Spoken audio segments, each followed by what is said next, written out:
everybody, Joy here. I'm making this video today, and what is today? Today is Friday, let me see, June 29th, 2012. And I'm making this video for Donna.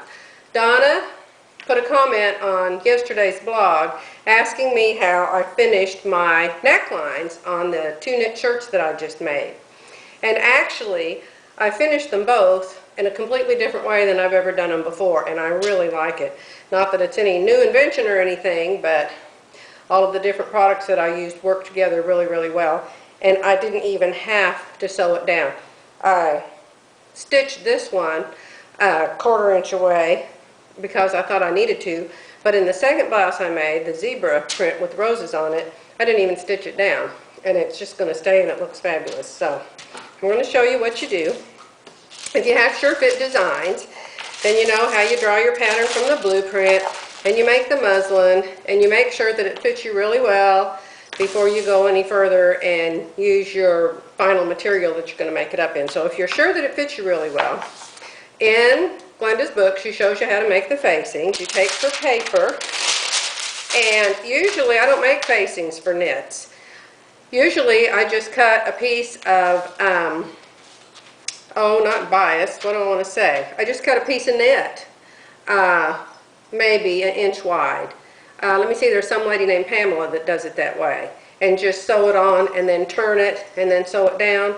But when she does a V-neck, and when Sandra Betsina does a V-neck, I know them all out there, you know, they always have to take this little tuck right here in the V and sew it to make the V be a V. I don't like that. I guess it works all right, but I don't like it. I like everything to lay flat. I've got like a Grand Canyon right here in my chest, and I like my clothes to lay up against that part of me. And I don't know that sewing the V the other way doesn't do that, but anyway, I just like my stuff flat. So, you know, you take a piece of tracing vellum, you put it on your pattern,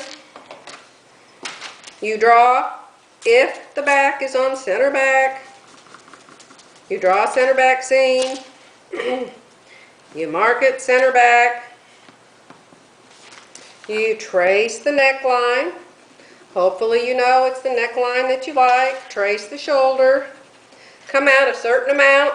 Since this is a knit and I didn't need very much, I just came out a small amount, 1 3/4 inch. Okay, and so then I trace the bottom of it.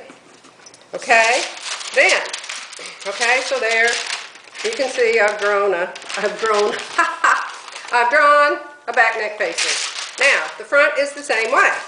You take the tracing vellum, you lay it on your paper pattern, and you draw a facing for the front. Okay, so this is the front facing with this V. It fits right here. And this is the back. It has shoulder seam. This one has a shoulder seam. This is center front, and this is center front, or center back, okay?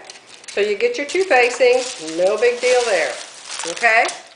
So then, you have your back. I made a little bitty back so I can show you this. This is my little bitty back.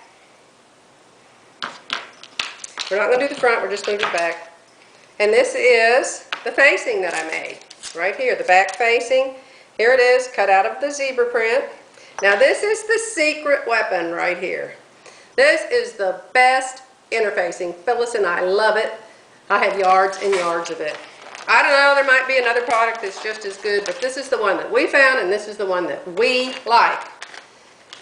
It is called Perfect Fuse Sheer. You know, I really ought to get a commission for all these companies I brag about. Perfect Fuse Sheer by Palmer and Plesh. And it's so lightweight, it's almost not even there, and it's fusible. And I think it has some stretch one way or the other. Doesn't matter. This is such a little piece, you're not going to have much anyway. Okay, so this is the product that I use that I like. Now this company also makes a lightweight and a medium weight and a heavyweight. This is their thinnest weight, and it's not paper, it's knit or some kind of woven fabric. Okay, so Now, I've never done this before, mind you. I just thought, oh, you know what? I'm going to try interfacing this and see if I can't get it to lay flat. So I just tried this the other day. Okay? So, you take your, what's it called? Perfect Fuse Shear. And then you have to go over to the iron and fuse it on.